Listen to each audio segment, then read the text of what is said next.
Department of State. The U.S. Department of State's mission is to bilaterally, multilaterally, and regionally implement the President's foreign policy priorities to serve U.S. citizens abroad and to advance the economic, foreign policy, and national security interests of the United States. Since the U.S. founding, the Department of State has been the American government's designated tool of engagement with foreign governments and peoples throughout the world. Country names, borders, leaders, technology, and people have changed in the more than 2 centuries since the founding, but the basics of diplomacy remain the same. Although the department has also evolved throughout the years, at least in the modern era, there is one significant problem that the next president must address to be successful. There are scores of fine diplomats who serve the president's agenda, often helping to shape and interpret that agenda. At the same time, however, in all administrations, there is a tug-of-war between presidents and bureaucracies, and that resistance is much starker under conservative presidents, due largely to the fact that large swaths of the State Department's workforce are left-wing and predisposed to disagree with a conservative president's policy agenda and vision. It should not and cannot be this way. The American people need and deserve a diplomatic machine fully focused on the national interest as defined through the election of a president who sets the domestic and international agenda for the nation.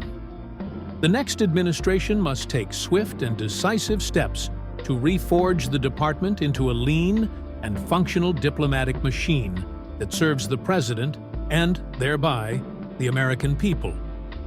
Below is the basic but essential roadmap for achieving these repairs. History and context. Founded in 1789, the Department of State was one of the first cabinet-level agencies in the new American government. The first Secretary of State, Thomas Jefferson, oversaw a small staff, diplomatic posts in London and Paris, and 10 consular posts. Today, the Department of State has almost 80,000 total employees, including 13,517 Foreign Service employees and 11,683 Civil Service employees in 275 embassies, consulates, and other posts around the world. In theory, the State Department is the principal agency responsible for carrying out the President's foreign policy and representing the United States in other nations and international organizations. To the extent consistent with presidential policy and federal law, the department also supports U.S. citizens and businesses in other nations and vets foreign nationals seeking temporary or permanent entrance to the United States. The State Department also provides humanitarian, security, and other assistance to non-U.S. populations in need, and otherwise advances and supports U.S. national interests abroad. Properly led, the State Department can be instrumental for communicating and implementing a foreign policy vision that best serves American citizens. As the U.S. Commission on National Security 21st Century, the Hart-Rudman Commission, observed more than 20 years ago, the State Department is a crippled institution suffering from an ineffective organizational structure in which regional and functional policies do not serve integrated goals, and in which sound management, accountability, and leadership are lacking. Unfortunately, this critique remains accurate. The State Department's failures are not due to a lack of resources. As one expert has observed, the department has significantly more at its disposal than was the case at the end of the Cold War, in the mid-1990s, and at the height of the Iraq and Afghanistan wars. A major source, if not the major source, of the State Department's ineffectiveness lies in its institutional belief that it is an independent institution that knows what is best for the United States, sets its own foreign policy, and does not need direction from an elected president. The next president can make the State Department more effective by providing a clear foreign policy vision, selecting political officials and career diplomats that will enthusiastically turn that vision into a policy agenda and firmly supporting the State Department as it makes the necessary institutional adjustments. Political leadership and bureaucratic leadership and support. Focusing the State Department on the needs and goals of the next president will require the president's hand-picked political leadership as well as foreign service and civil service personnel who share the president's vision and policy agendas to run the department. This can be done by taking these steps at the outset of the next administration. Exert leverage during the confirmation process. Notwithstanding the challenges and slowness of the modern U.S. Senate confirmation process, the next president can exert leverage on the Senate if he or she is willing to place State Department appointees directly into those roles, pending confirmation. Doing so would both ensure that the department has immediate senior political leadership and would force the Senate to act on nominees' appointments instead of being allowed to engage in dilatory tactics that cripple the State Department's functionality for weeks, months, or even years. Assert leadership in the appointment process. The next administration should assert leadership over and guidance to the State Department by placing political appointees in positions that do not require Senate confirmation, including senior advisors, principal deputy assistant secretaries, and deputy assistant secretaries. Given the department's size, the next administration should also increase the number of political appointees to manage it. To the extent possible, all non-confirmed senior appointees should be selected by the President-elect's transition team or the new President's Office of Presidential Personnel, depending on the timing of selection, and be in place the first day of the administration. No one in a leadership position on the morning of January 20th should hold that position at the end of the day.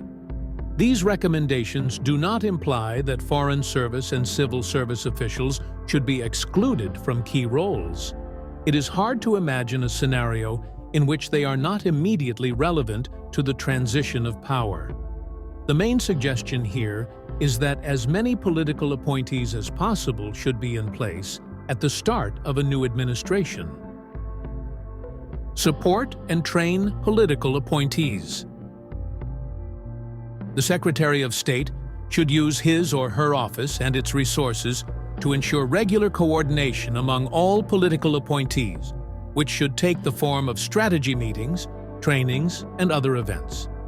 The Secretary should also take reasonable steps to ensure that the State Department's political appointees are connected to other departments' political appointees, which is critical for cross-agency effectiveness and morale. The Secretary should capitalize on the more experienced political appointees by using them as the foundation for a mentorship program for less experienced political appointees. The interaction of political appointees must be routine and operational rather than incidental or occasional, and it must be treated as a crucial dimension for the next administration's success. Maximize the value of career officials.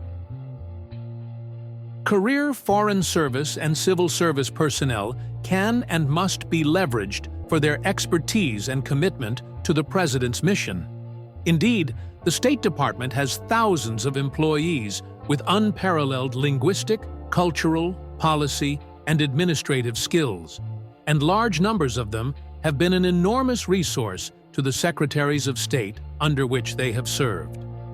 The Secretary must find a way to make clear to career officials that despite prior history and modes of operation, they need not be adversaries of a conservative president, Secretary of State, or the team of political appointees.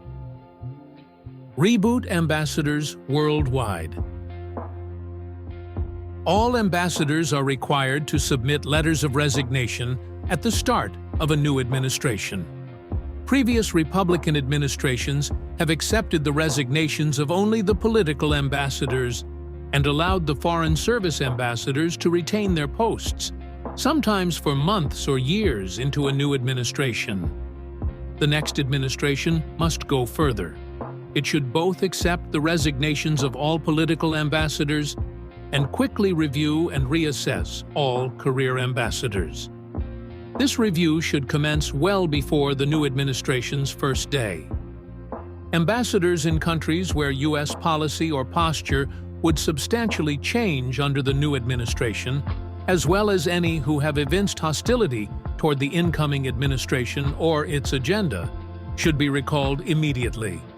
The priority should be to put in place new ambassadors who support the president's agenda among political appointees, foreign service officers, and civil service personnel, with no predetermined percentage among these categories.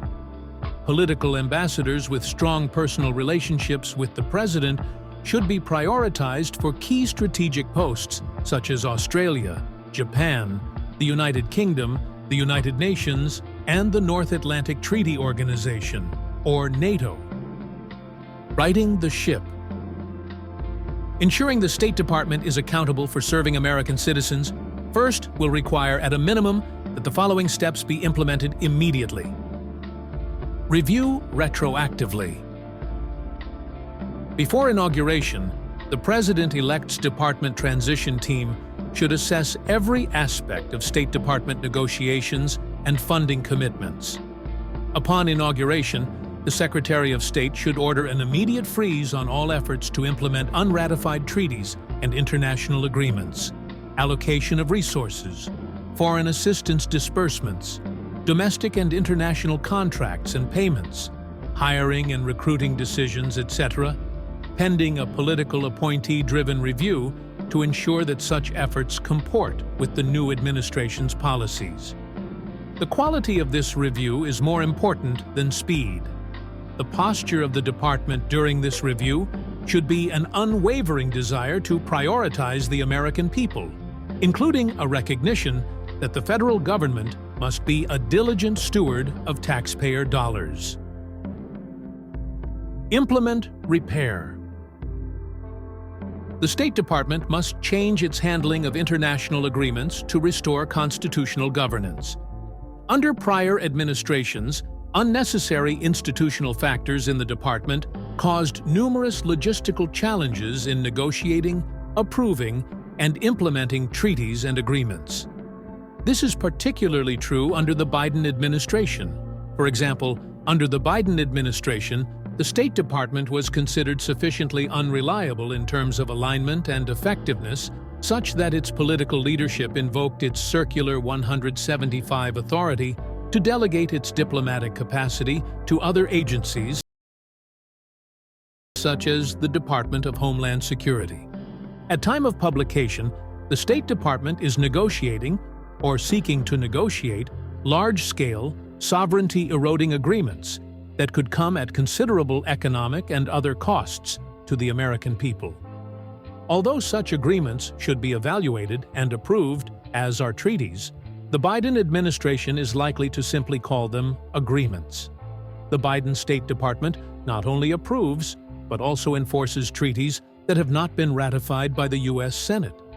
This practice must be thoroughly reviewed and most likely jettisoned. The next president should recalibrate how the State Department handles treaties and agreements, primarily by restoring constitutionality to these processes. He or she should direct the Secretary of State to freeze any ongoing treaty or international agreement negotiations and assess whether those efforts align with the new president's foreign policy direction. The next administration should also direct the Secretary to order an immediate stand-down on enforcement of any treaties that have not been ratified by the Senate, and order a thorough review of the degree to which such enforcement has impacted the department's functions, policies, and use of resources. The Secretary of State, in cooperation with the Office of the Attorney General and the White House Counsel's Office, should also conduct a review to identify agreements that are really treaty commitments within the ordinary public meaning of the Constitution, and suspend compliance pending presidential transmittal of those agreements to the Senate for advice and consent. The next administration should also move to withdraw from treaties that have been under Senate consideration for 20 years or more. with the understanding that those treaties are unlikely to be ratified. Under circumstances in which ratification of a stale treaty before the Senate still serves national interests, the treaty letter of transmittal and submission should be updated for current circumstances. The Secretary of State must revoke most outstanding C-175 authorities that have been granted to other agencies during previous administrations, although such revocations should be closely coordinated with the White House for logistical reasons. Coordinate with other agencies. Interagency engagement in this new environment must be similarly adjusted to mirror presidential direction.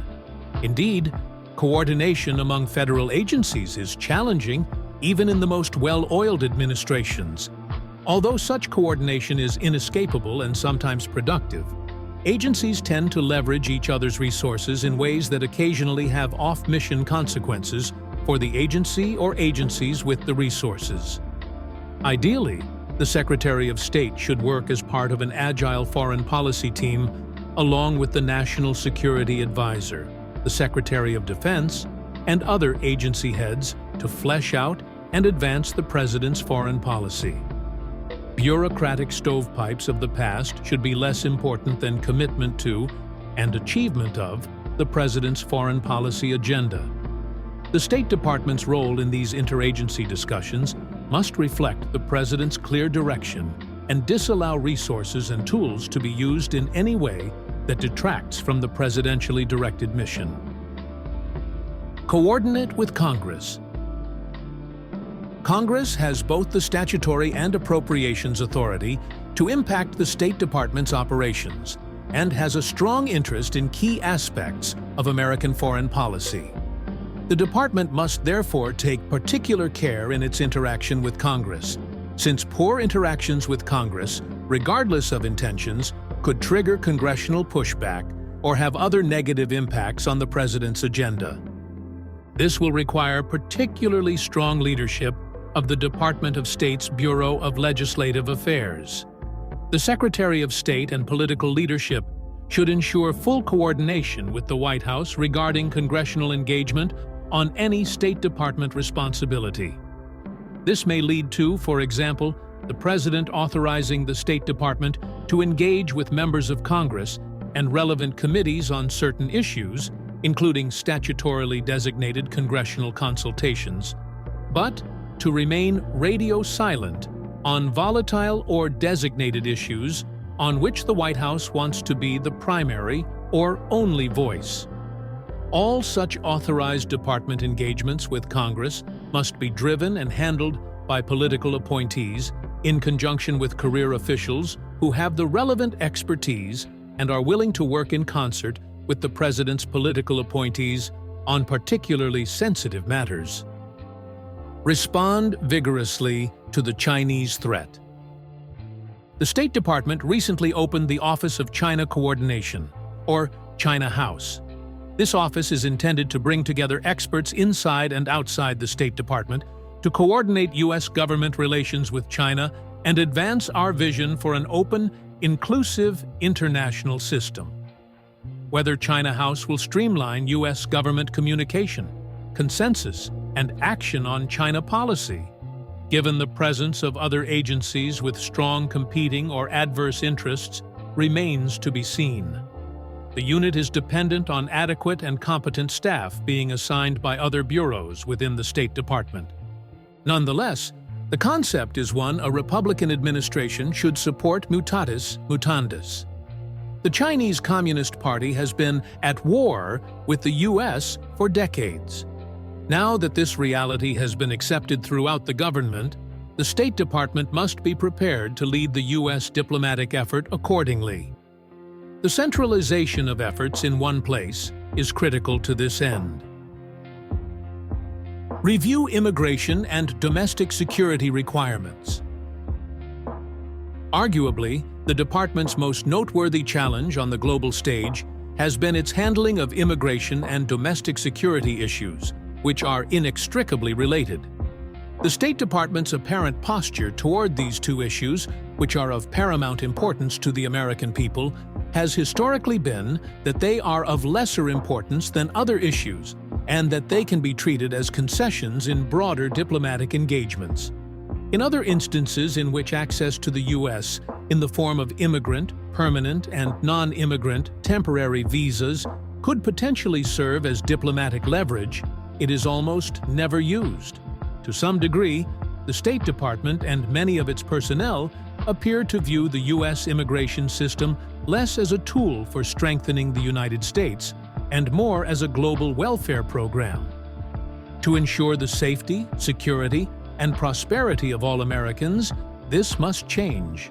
Below are several key areas in which the department's formal and informal postures must adjust to reflect the current immigration and domestic security environment.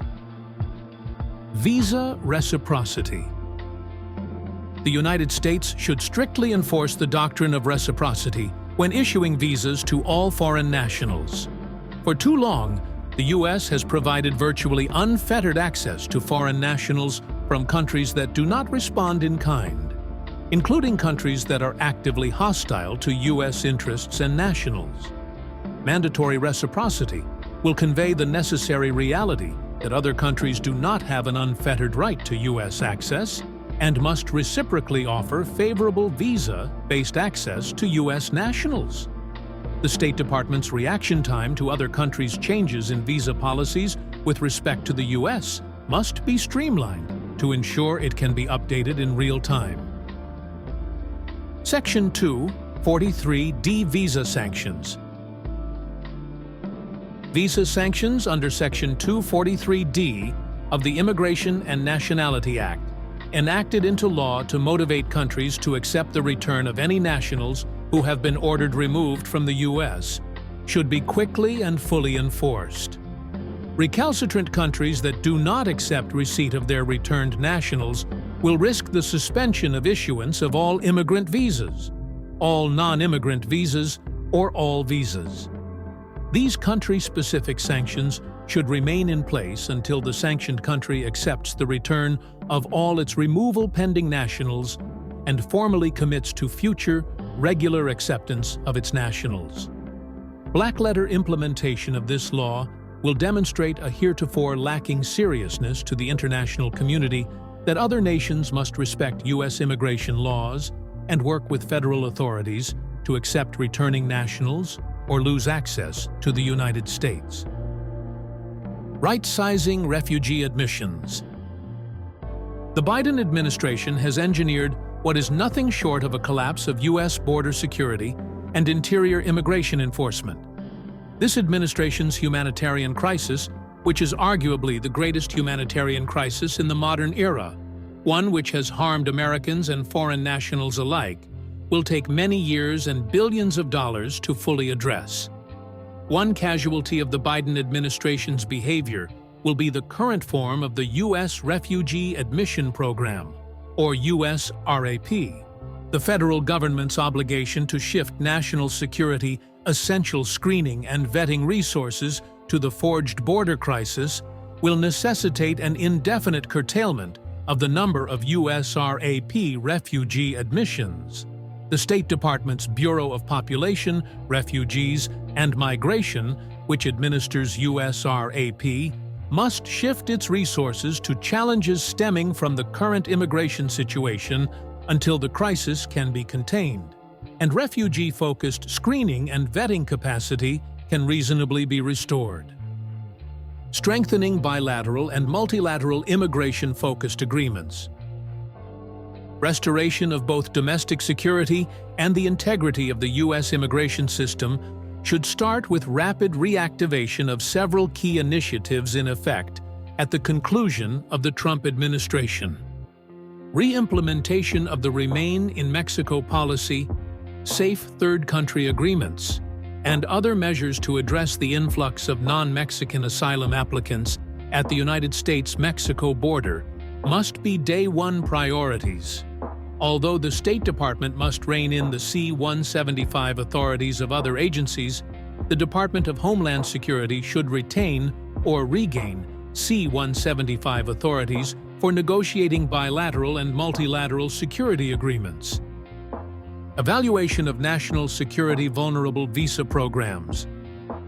To protect the American people, the State Department, in coordination with the White House and other security-focused agencies, should evaluate several key security-sensitive visa programs that it manages. Key programs include, but should not be limited to, the Diversity Visa Program, the F Student Visa Program, and J Exchange Visitor Visa Program. The State Department's evaluation must ensure that these programs are not only consistent with White House immigration policy, but also align with its national security obligations and resource limitations. Pivoting abroad. Personnel and management adjustments are crucial preludes to refocus the State Department's mission, which is implementing the President's foreign policy agenda and, in so doing, ensuring that the interests of American citizens are given priority. That said, the next president must significantly reorient the U.S. government's posture toward friends and adversaries alike, which will include much more honest assessments about who are friends and who are not.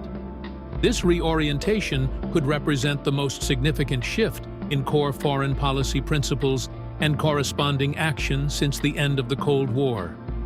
Although not every country or issue area can be discussed in this chapter, below are examples of several areas in which a shift in U.S. foreign policy is not only important, but arguably existential. The point is not to assert that everyone in the evolving conservative movement, or, in some cases, the growing bipartisan consensus, will agree with the details of this assessment. Rather, what is presented below demonstrates the urgency of these issues and provides a general roadmap for analysis. In a world on fire, a handful of nations require heightened attention. Some represent existential threats to the safety and security of the American people. Others threaten to hurt the U.S. economy. And others are wild cards, whose full threat scope is unknown, but nevertheless unsettling. The 5 countries on which the next administration should focus its attention and energy are China, Iran, Venezuela, Russia, and North Korea. The People's Republic of China. The designs of the People's Republic of China, or PRC, and the Chinese Communist Party, which runs the PRC, are serious and dangerous. This tyrannical country, with a population of more than 1 billion people, has the vision, resources, and patience to achieve its objectives. Protecting the United States from the PRC's designs requires an unambiguous offensive-defensive mix, including protecting American citizens and their interests, as well as U.S. allies, from PRC attacks and abuse that undermine U.S. competitiveness, security, and prosperity. The United States must have a cost-imposing strategic response to make Beijing's aggression unaffordable, even as the American economy and U.S. power grow. This stance will require real, sustained, near-unprecedented U.S. growth, stronger partnerships, synchronized economic and security policies, and American energy independence. But above all, it will require a very honest perspective about the nature and designs of the PRC as more of a threat than a competitor. The next president should use the State Department and its array of resources to reassess and lead this effort, just as it did during the Cold War. The U.S. government needs an Article 10 for China, and it should be a presidential mandate. Along with the National Security Council, the State Department should draft an Article 10, which should be a deeply philosophical look at the China challenge. Many foreign policy professionals and national leaders, both in government and the private sector, are reluctant to take decisive action regarding China. Many are vested in an unshakable faith in the international system and global norms. They are so enamored with them, they cannot brook any criticisms or reforms, let alone acknowledge their potential for being abused by the PRC. Others refuse to acknowledge Beijing's malign activities and often pass off criticism as conspiracy theories. For instance, Many were quick to dismiss even the possibility that COVID-19 escaped from a Chinese research laboratory. The reality, however, is that the PRC's actions often do sound like conspiracy theories, because they are conspiracies. In addition, some knowingly or not parrot the communist line. Global leaders, including President Joe Biden, have tried to normalize or even laud Chinese behavior. In some cases, these voices, like the global corporate giants BlackRock and Disney, directly benefit from doing business with Beijing. On the other hand, others acknowledge the dangers posed by the PRC, but believe in a moderating approach to accommodate its rise, a policy of compete where we must, but cooperate where we can, including on issues like climate change. This strategy has demonstrably failed. As with all global struggles with communist and other tyrannical regimes, the issue should never be with the Chinese people, but with the communist dictatorship that oppresses them and threatens the well-being of nations across the globe. That said, the nature of Chinese power today is the product of history, ideology, and the institutions that have governed China during the course of 5 millennia, inherited by the present Chinese leaders from the preceding generations of the CCP. In short, the PRC challenge is rooted in China's strategic culture, and not just the Marxism-Leninism of the CCP, meaning that internal culture and civil society will never deliver a more normative nation. The PRC's aggressive behavior can only be curbed through external pressure. The Islamic Republic of Iran. The ongoing protests in the Islamic Republic of Iran, which are widely viewed as a new revolution, have shown that the Islamic regime, which has been in power since 1979, when Ayatollah Khomeini became the leader, is at its weakest state in its history, and is at odds not only with its own people, but also its regional neighbors.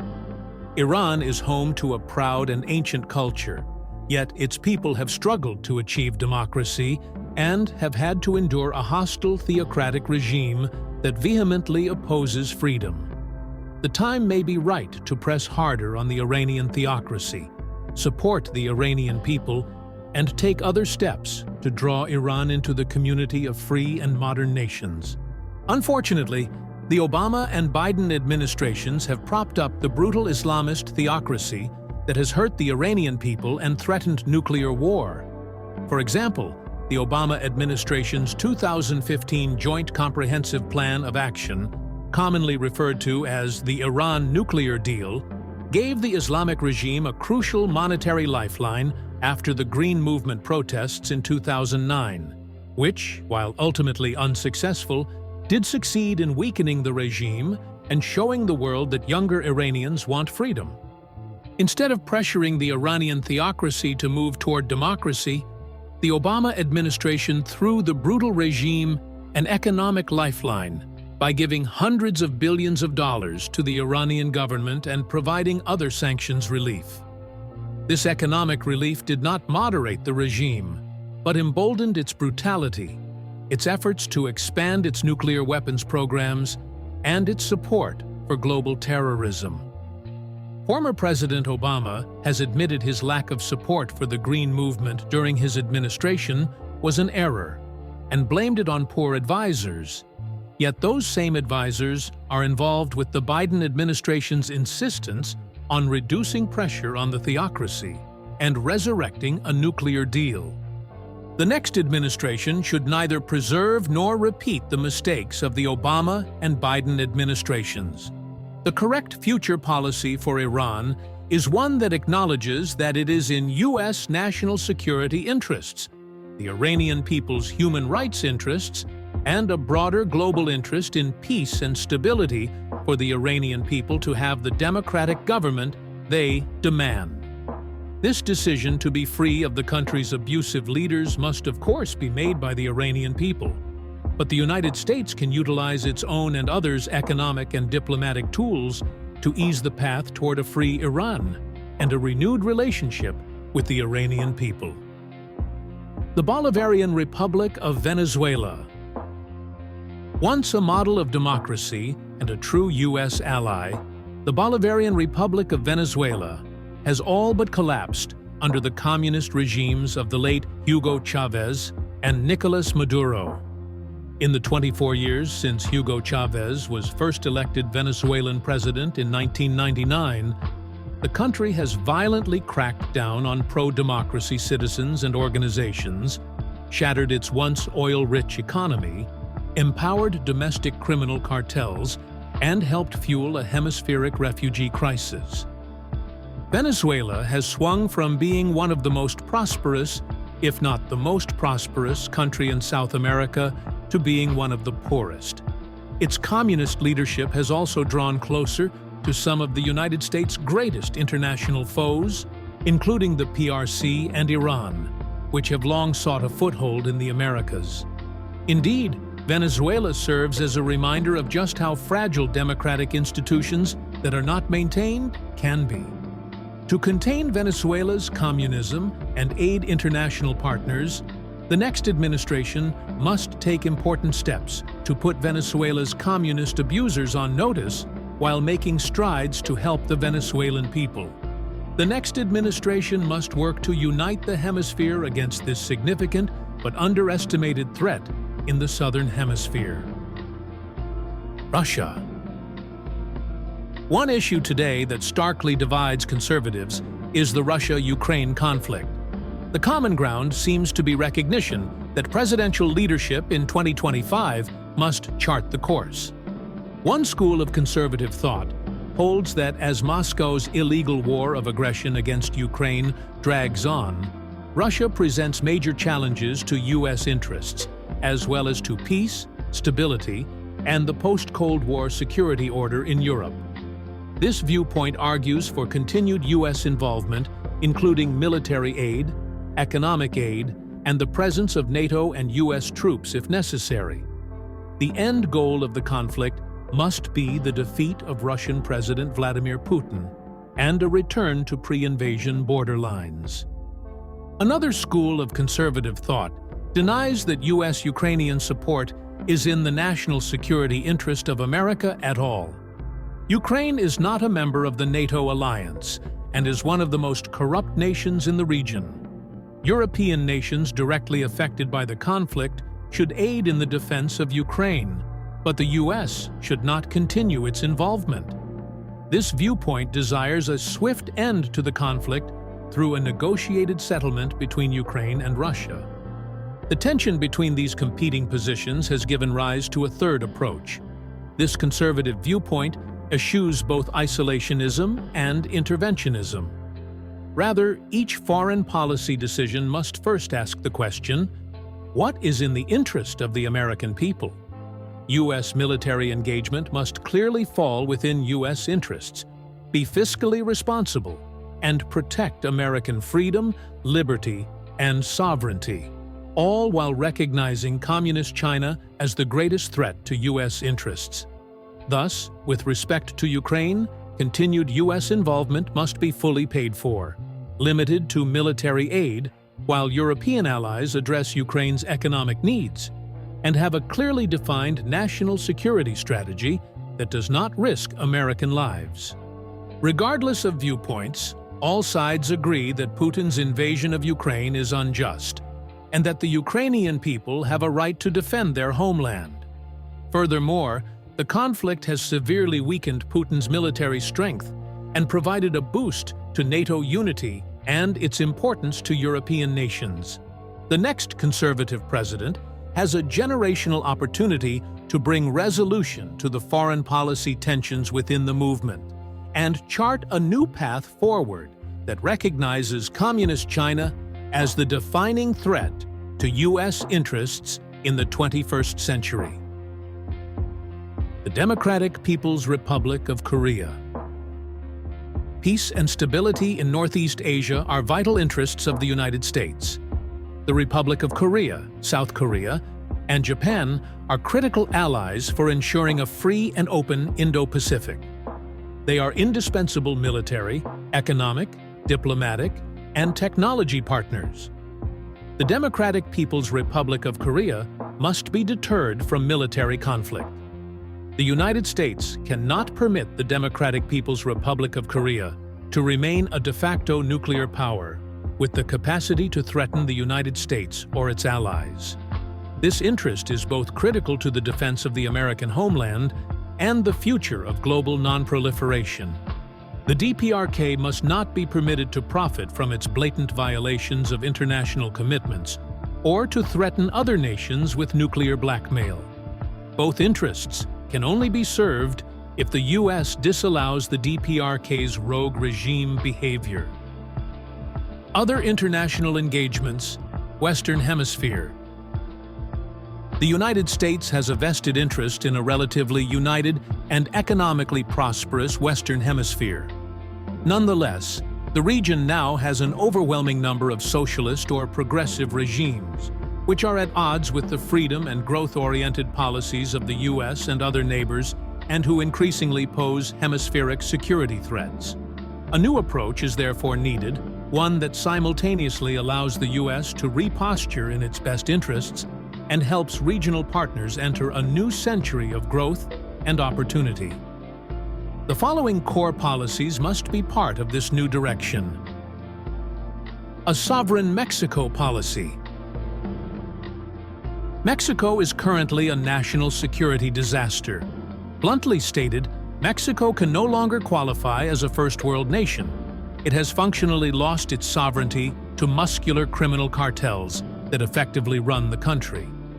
The current dynamic is not good for either U.S. citizens or Mexicans, and the perfect storm created by this cartel state has negative effects that are damaging the entire hemisphere. The next administration must both adopt a posture that calls for a fully sovereign Mexico and take all steps at its disposal to support that result in as rapid a fashion as possible. A fentanyl-free frontier. The same cartels that parasitically run Mexico are also working with the PRC to fuel the largest drug crisis in the history of North America. These Mexican cartels are working closely with Chinese fentanyl precursor chemical manufacturers, importing those precursor chemicals into Mexico, manufacturing fentanyl on Mexican soil, and shipping it into the United States and elsewhere. The highly potent narcotic is having an unprecedented lethal impact on the American citizenry. The next administration must leverage its new insistence on a sovereign Mexico and work with other Western Hemisphere partners to halt the fentanyl crisis and put a decisive end to this unprecedented public health threat. A hemisphere-centered approach to industry and energy. The next administration has a golden opportunity to make key economic changes that will not only provide tremendous economic opportunities for Americans, but will also serve as an economic boon to the entire Western Hemisphere. First, the United States must do everything possible, with both resources and messaging, to shift global manufacturing and industry from more distant points around the globe, especially from the increasingly hostile and human rights-abusing PRC to Central and South American countries. Re-hemisphering manufacturing and industry closer to home will not only eliminate some of the more recent supply chain issues that damage the U.S. economy, but will also represent a significant economic improvement for parts of the Americas in need of growth and stabilization. Similarly, the United States must work with Mexico, Canada, and other countries to develop a hemisphere-focused energy policy that will reduce reliance on distant and manipulable sources of fossil fuels, restore the free flow of energy among the hemisphere's largest producers, and work together to increase energy production, including for nations that are looking for dramatic economic expansion. A local approach to security threats. Western Hemisphere nations, including those in the Caribbean, arguably have stronger cultural and historical ties to the United States than most other countries and regions in the world. Yet Central and South America are moving rapidly into the sphere of anti-American, external state actors, including the PRC, Iran, and Russia. Specific countries in the Americas, such as Venezuela, Colombia, Guyana, and Ecuador are either increasingly regional security threats in their own rights or are vulnerable to hostile extracontinental powers. The U.S. has an opportunity to lead these democratic neighbors to fight against the external pressure of threats from abroad and address local regional security concerns. This leadership and collaboration must span all tools at the disposal of U.S. allies and partners, including security-focused cooperation. Middle East and North Africa.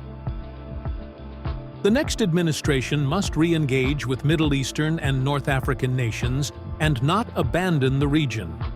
Without U.S. leadership, the region may tumble further into chaos or fall prey to American adversaries. This recommendation requires a multidimensional strategy. First, the U.S. must prevent Iran from acquiring nuclear technology and delivery capabilities, and more broadly, block Iranian ambitions. This means, inter alia, reinstituting and expanding Trump administration sanctions, providing security assistance for regional partners, supporting, through public diplomacy and otherwise, freedom-seeking Iranian people in their revolt against the mullahs, and ensuring Israel has both the military means and the political support and flexibility to take what it deems to be appropriate measures to defend itself against the Iranian regime and its regional proxies, Hamas, Hezbollah, and Palestinian Islamic Jihad. Second, the next administration should build on the Trump administration's diplomatic successes by encouraging other Arab states, including Saudi Arabia, to enter the Abraham Accords. Related policies should include reversing, as appropriate, the Biden administration's degradation of the long-standing partnership with Saudi Arabia. The Palestinian Authority should be defunded.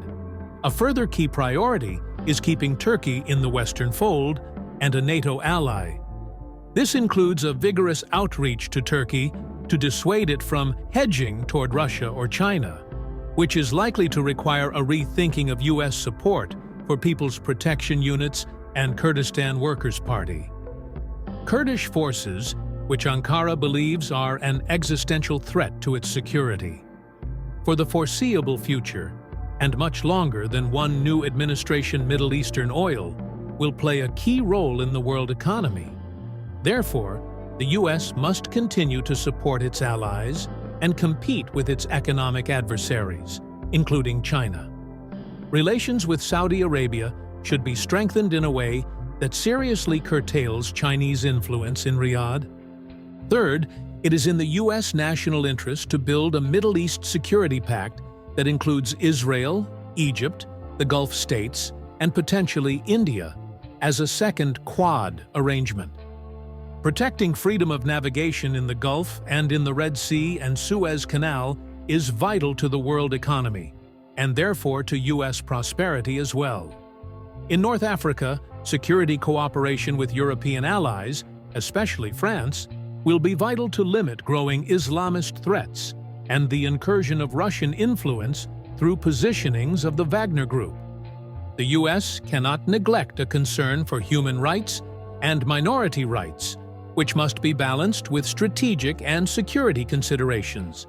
Special attention must be paid to challenges of religious freedom, especially the status of Middle Eastern Christians and other religious minorities, as well as the human trafficking endemic to the region. Sub-Saharan Africa. Africa's importance to U.S. foreign policy and strategic interests is rising and will only continue to grow.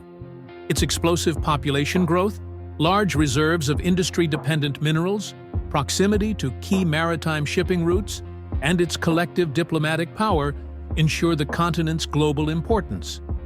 Yet, as Africa's strategic significance has grown, the U.S.'s relative influence there has declined. Terrorist activity on the continent has increased, while America's competitors are making significant gains for their own national interests. The PRC's companies dominate the African supply chain for certain minerals critical to emerging technologies. African nations comprise major country bloc elements that shield the PRC and Russia from international isolation for their human rights abuses, and African nations staunchly support PRC foreign policy goals on issues such as Hong Kong occupation, South China Seas dispute arbitration, and Taiwan.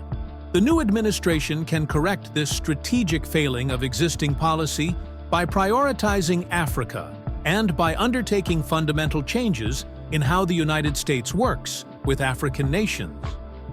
At a bare minimum, the next administration should shift strategic focus from assistance to growth, reorient the focus of U.S. overseas development assistance away from standalone humanitarian development aid and toward fostering free market systems in African countries by incentivizing and facilitating U.S. private sector engagement in these countries. Development aid alone does little to develop countries and can fuel corruption and violent conflict. While the United States should always be willing to offer emergency and humanitarian relief, both U.S. and African long-term interests are better served by a free market-based, private growth-focused strategy to Africa's economic challenges. Counter malign Chinese activity on the continent. This should include the development of powerful public diplomacy efforts to counter Chinese influence campaigns with commitments to freedom of speech and the free flow of information, the creation of a template digital hygiene program that African countries can access to sanitize and protect their sensitive communications networks from espionage by the PRC and other hostile actors, the recognition of Somaliland statehood as a hedge against the U.S.'s deteriorating position in Djibouti, and a focus on supporting American companies involved in industries important to U.S. national interests or that have a competitive advantage in Africa. Counter the furtherance of terrorism. African country-based terrorist groups like Boko Haram may currently lack the capability to attack the United States, but at least some of them would eventually try, if allowed to consolidate their operations and plan such attacks. The immediate threat they pose lies in their abilities and willingness to strike American targets in their regions of operation or to harm U.S. interests in other ways.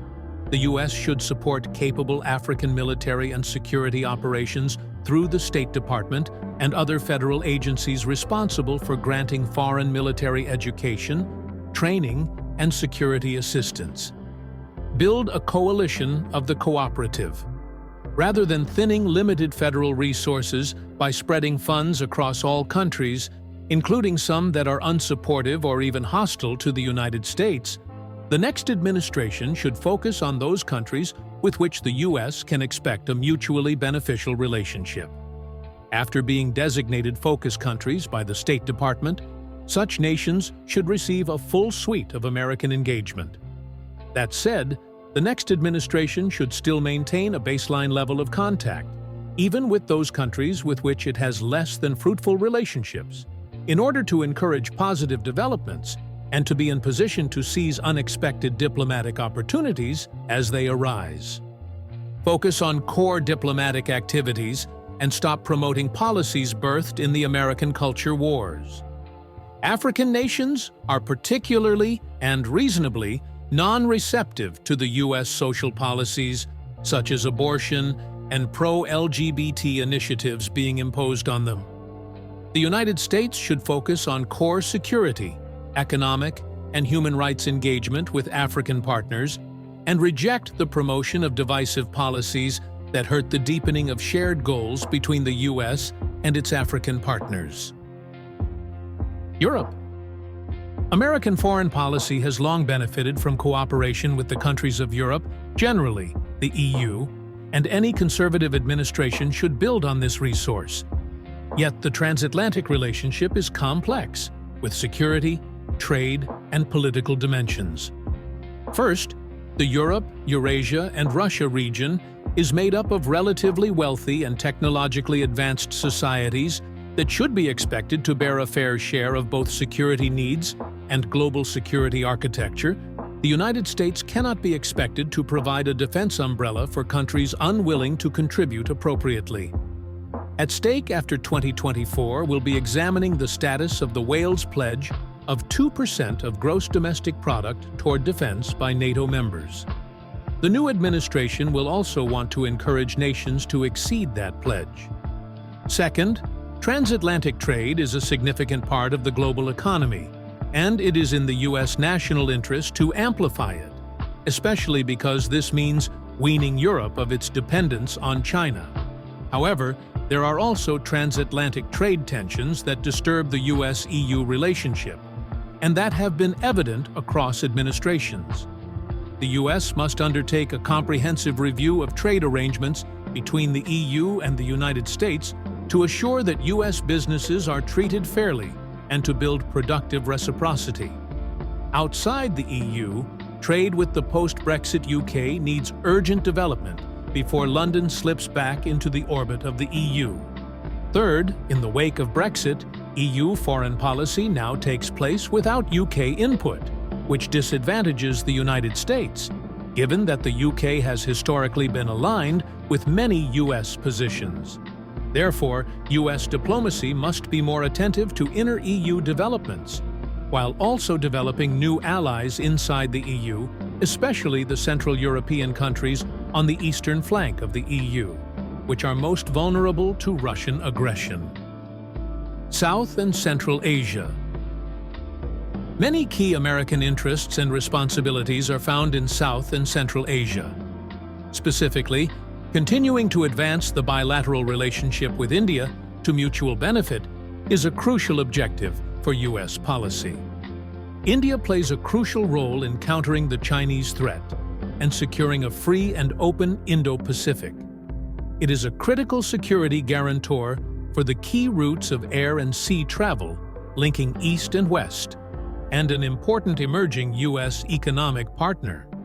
For instance, the 2019 Department of Defense Indo-Pacific Strategy Report noted that the Indian Ocean area is at the nexus of global trade and commerce, with nearly half of the world's 90,000 commercial vessels and two-thirds of global oil trade traveling through its sea lanes. The region boasts some of the fastest-growing economies on Earth. Meanwhile, the threat of transnational terrorism remains acute. The humiliating withdrawal of U.S. troops from Afghanistan after a 20-year military campaign has created new challenges. It has provided an opportunity to reset the deeply troubled U.S.-Pakistan relationship and reassess U.S. counterterrorism strategy in the region. The long-standing India-Pakistan rivalry and tensions regarding the disputed territory of Kashmir continue to pose risks to regional stability, especially because both countries are nuclear powers. The State Department's role in strengthening the regional security and economic framework linking the U.S. and India is crucial. In addition, the department has important functional responsibilities in dealing with a range of threats, from nuclear proliferation to transnational proliferation. While American statecraft should also seek to improve bilateral relations throughout the region, U.S. policy must be clear-eyed and realistic about the perfidiousness of the Taliban regime in Afghanistan and the military-political rule in Pakistan. There can be no expectation of normal relations with either. The priority for statecraft is advancing the U.S.-Indian role as a cornerstone of the Quad, a cooperative framework including the U.S., India, Japan, and Australia.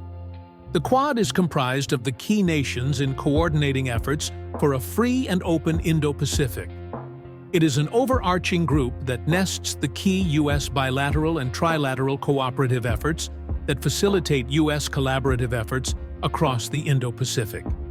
The State Department should also encourage the Quad Plus concept that allows other regional powers to participate in Quad coordination on issues of mutual interest. Further, the State Department must support an integrated federal effort to deliver a revamped regional strategy for South Asia, as well as leading the execution of key tasks to implement the strategy. The Arctic. Because of Alaska, the U.S. is an Arctic nation. The Arctic is a vast expanse of land and sea rich in resources, including fish, minerals, and energy. For example, the region is estimated to contain 90 million barrels of oil and 1/4 of the world's undiscovered natural gas reserves. The Arctic is lightly populated. Only 4 million people in the world live above the Arctic Circle, with more than half of those living in Russia. Only around 68,000 people in Alaska live above the Arctic Circle. However, the sheer immensity of the Alaskan Arctic means its population density is less than 1 person per square mile. The United States has several strong interests in the Arctic region. The rate of melting ice during summer months has led to increased interest not only from shipping and tourism sectors, but also from America's global competitors, who are interested in exploiting the region's strategic importance and accessing its bounty of natural resources. In the not-too-distant future, there will be a growing interest in the Arctic from both state and non-state actors alike. China has been open about its interest in the region, primarily as a highway for trade, but also for its rich natural resources. While the PRC's increasing intervention in Arctic affairs is a bit strained because it does not have an Arctic coastline, Russia does, and Russia has made no secret of its view that the Arctic is vital for economic and military reasons. Russia has invested heavily in new and refurbished Arctic bases and cold weather equipment and capabilities. The North Star of U.S. Arctic policy should remain national sovereignty, safeguarded through robust capabilities as well as through diplomatic, economic, and legal attentiveness. The next administration should embrace the view that NATO must acknowledge that it is, in part, an Arctic alliance. With the likely accession of Finland and Sweden to NATO, every Arctic nation except for Russia will be a NATO member state. NATO has been slow to appreciate that the Arctic is a theater that it must defend, especially considering Russia's brazen aggression against Ukraine. NATO must develop and implement an Arctic strategy that recognizes the importance of the region and ensures that Russian use of Arctic waters and resources does not exceed a reasonable footprint. The U.S. should unapologetically pursue American interests in the Arctic by promoting economic freedom in the region. Economic freedom spurs prosperity, innovation, respect for the rule of law, jobs, and sustainability. Most important, economic freedom can help to keep the Arctic stable and secure. The U.S. should work to ensure that shipping lanes in the Arctic remain available to all global commercial traffic and free of onerous fees and burdensome administrative, regulatory, and military requirements. While this should be the next administration's policy with respect to all countries that might seek to block free-flowing commercial traffic, the next administration will clearly have to exert substantial attention toward Russia. Both the U.S. Coast Guard and the U.S. Navy are vital tools to ensure an unmonopolized Arctic. It is imperative that the Navy and Coast Guard continue to expand their fleets, including planned icebreaker acquisitions to assure Arctic access for the United States and other friendly actors. The remote and harsh conditions of the Arctic also make unmanned system investment and use particularly appealing for providing additional situational awareness, intelligence, surveillance, and reconnaissance. The Coast Guard should also consider upgrading facilities, such as its Barrow Station, to reinforce its Arctic capabilities and demonstrate a greater commitment to the region. The People's Republic of China has declared itself a near-Arctic state, which is an imaginary term non-existent in international discourse. The United States should work with like-minded Arctic nations, including Russia, to raise legitimate concerns about the PRC's so-called Polar Silk Road ambitions. Concerning Greenland, the opening of a U.S. consulate in Nuuk is welcome. A formal year-round diplomatic presence is an effective way for the U.S. to better understand local political and economic dynamics.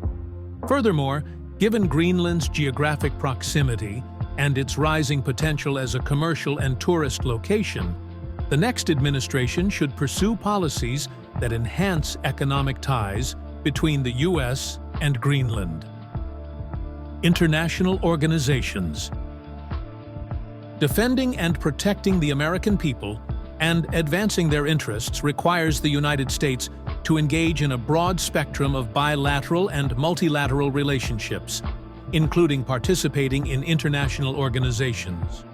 Working with other governments through international organizations like the United Nations can be tremendously useful. But membership in these organizations must always be understood as a means to attain defined goals rather than an end in itself. Engagement with international organizations is one relatively easy way for the U.S. to defend its interests and to seek to address problems in concert with other nations. But it is not the only option, and American diplomats should be clear-eyed about international organizations' strengths and weaknesses. When such institutions act against U.S. interests, the United States must be prepared to take appropriate steps in response, up to and including withdrawal. The manifest failure and corruption of the World Health Organization during the COVID-19 pandemic is an example of the danger that international organizations pose to U.S. citizens and interests. The next administration must end blind support for international organizations. If an international organization is effective and advances American interests, the United States should support it. If an international organization is ineffective or does not support American interests, the United States should not support it. Those that are effective will still require constant pressure from U.S. officials to ensure that they remain effective. Serious consideration should also be given to withdrawal from organizations that no longer have value, quietly undermine U.S. interests or goals, or disproportionately rely on U.S. financial contributions to survive. The Trump administration's tough love approach to international organizations served American interests. For example, the Trump administration withdrew from or terminated funding for the United Nations Human Rights Council, the United Nations Educational, Scientific and Cultural Organization, the United Nations Relief and Works Agency, and the World Health Organization. The results were redeployment of taxpayer dollars to better uses and other organizations getting the message that the United States will not allow itself and its money to be used to undermine its own interests. The Biden administration reversed many of these decisions. Currently, U.S. funding for international organizations is more than $16 billion in fiscal year 2021, a sharp increase from $10.8 billion in fiscal year 2015. Millions of American taxpayer dollars go to support policies and initiatives that hurt the United States and American citizens. The next administration should direct the Secretary of State to initiate a comprehensive cost-benefit analysis of U.S. participation in all international organizations.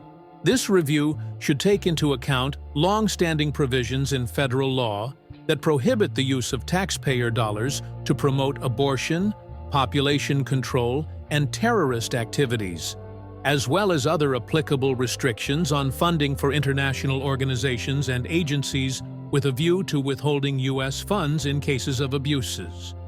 International organizations should not be used to promote radical social policies as if they were human rights priorities. Doing so undermines actual human rights and weakens U.S. credibility abroad. The next administration should use its voice, influence, votes, and funding in international organizations to promote authentic human rights and respect for sovereignty based on the binding international obligations contained in treaties that have been constitutionally ratified by the U.S. government. It must promote a strict text-based interpretation of treaty obligations that does not consider human rights treaties as living instruments, both within the State Department and within international organizations that receive U.S. funding, including by making respect for sovereignty and authentic human rights a litmus test of personnel decisions and elections processes within international organizations. The U.S. Commission on Unalienable Human Rights focused on the primacy of civil and political rights in its inaugural report, which remains an important guidepost for bilateral and multilateral engagements on human rights. The Commission's report is a roadmap for revamping and re-energizing U.S. human rights policy and should be the basis for both structural and policy changes throughout the State Department. All U.S. multilateral engagements must be re-evaluated in light of the work of the Commission, and initiatives that promote controversial policies must be halted and rolled back. It is paramount to create a healthy culture of respect for life, the family, sovereignty, and authentic human rights in international organizations and agencies. To support this goal, the U.S. led an effort during the Trump administration to forge a consensus among like-minded countries in support of human life, women's health, support of the family as the basic unit of human society, and defense of national sovereignty. The result was the Geneva Consensus Declaration on Women's Health and Protection of the Family. All U.S. foreign policy engagements that were produced and expanded under the Obama and Biden administrations must be aligned with the Geneva Consensus Declaration and the work of the U.S. Commission on Unalienable Human Rights.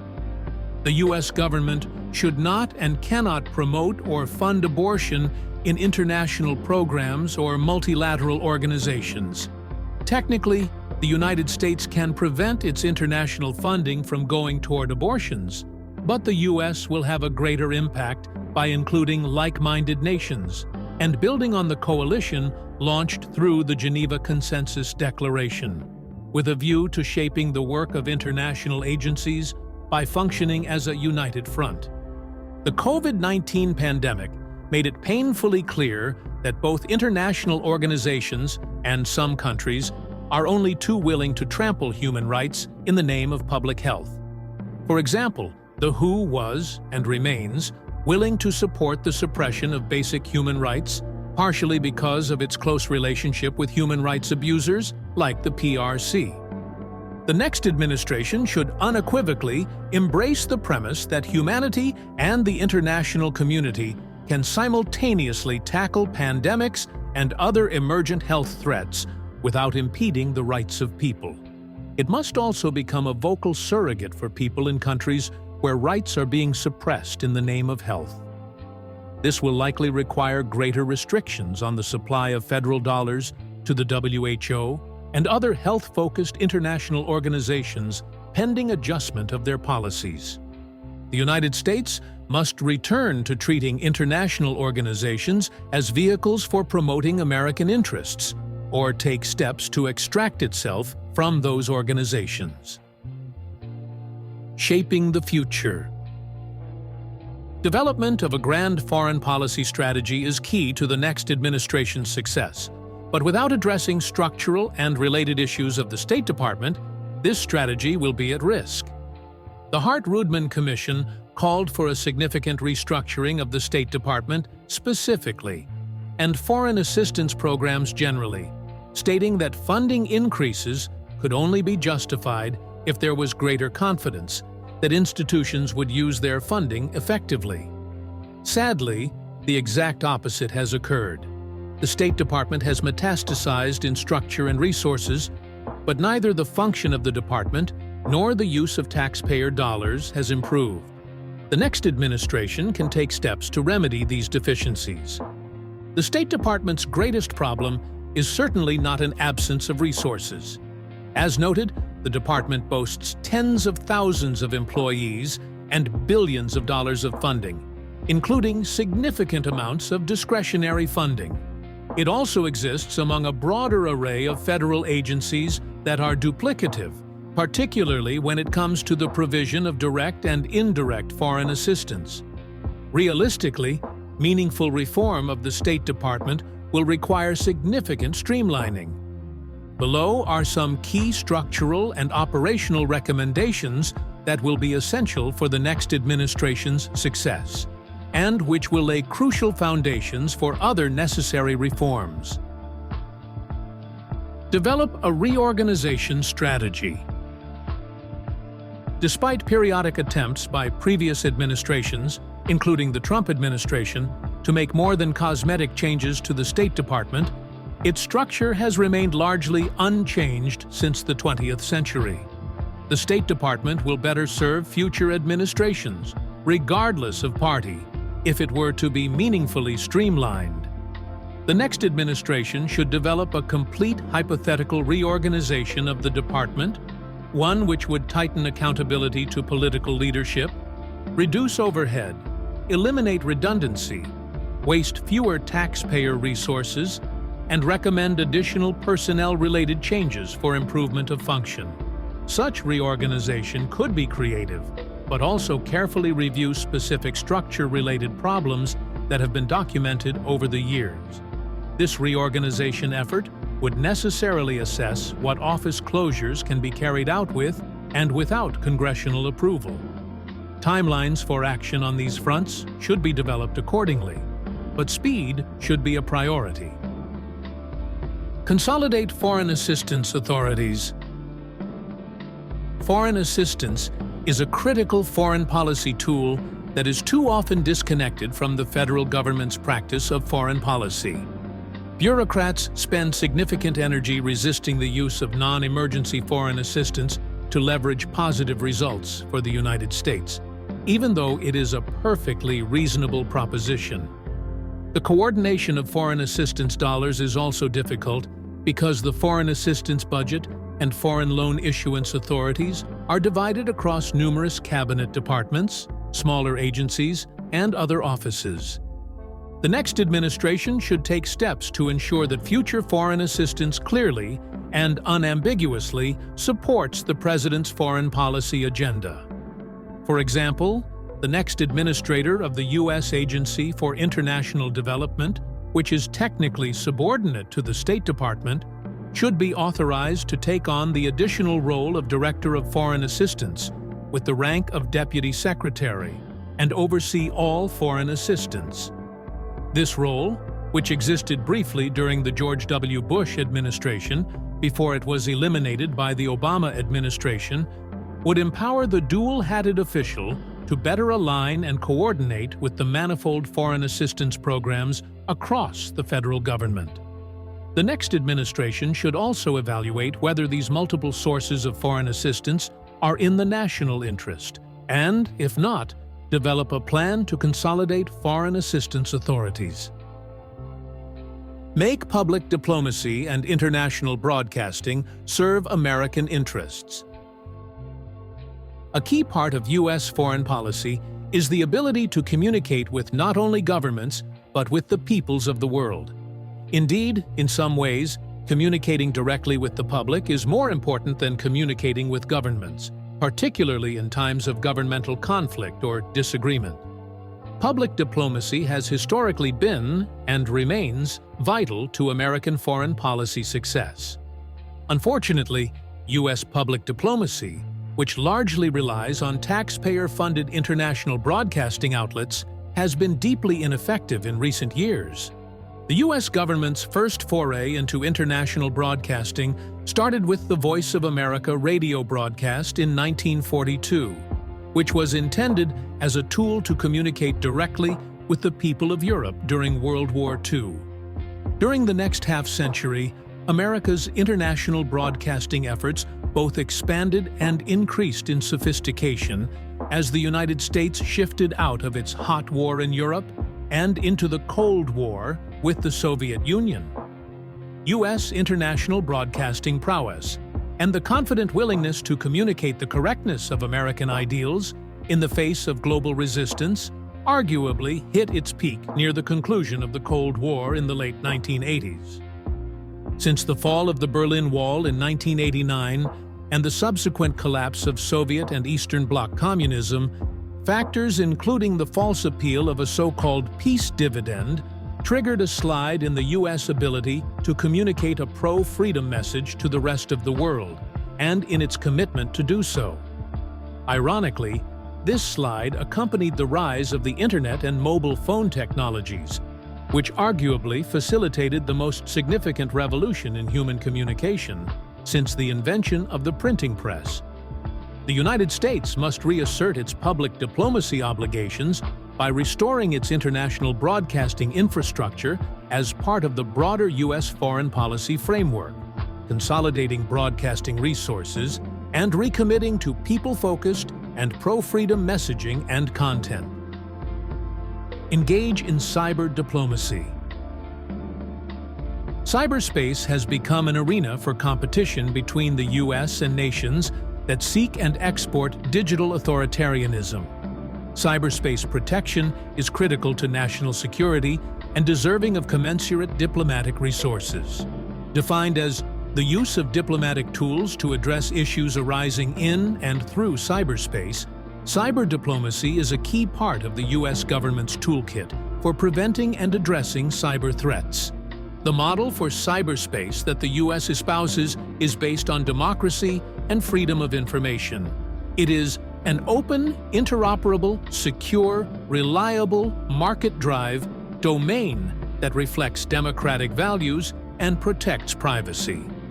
Russia and China, meanwhile, are authoritarian regimes that use the internet to limit public opposition and control information. They have created technological tools to enforce dominance over their peoples, and at the UN and international organizations dealing with cyberspace, they strive to push standards that assist their totalitarian efforts and undermine Western nations. Simultaneously, Russia, China, and lesser adversaries exploit the more open networks of countries like the US to undermine democracy through disinformation and propaganda.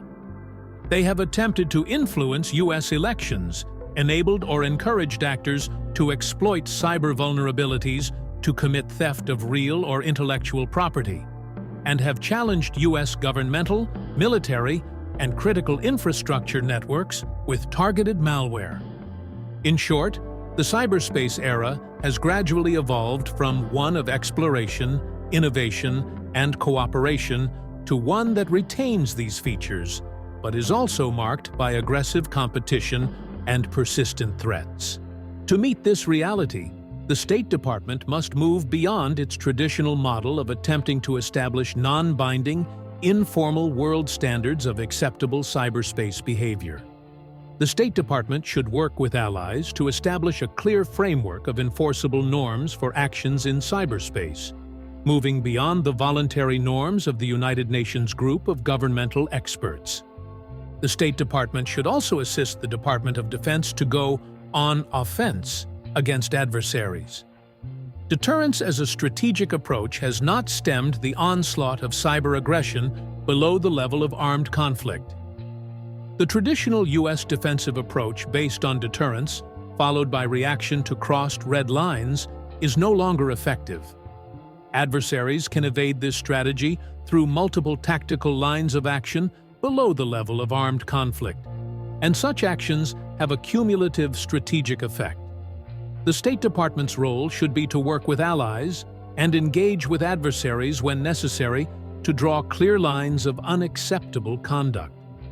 Global financial infrastructure, nuclear controls, and public health are particularly important areas in which consensus may even be found across ideological lines. These mission-essential institutional initiatives should be joined with others to establish a presidentially directed and durable U.S. foreign policy. Conclusion. The next conservative president has the opportunity and the duty to restructure the creation and execution of U.S. foreign policy so that it is focused on his or her vision for the nation's role in the world. The policy ideas and reform recommendations outlined in this chapter provide guidance about how the State Department can contribute to this objective. In the main, this chapter refocuses attention away from the special interests and social experiments that are used in some quarters to capture U.S. foreign policy.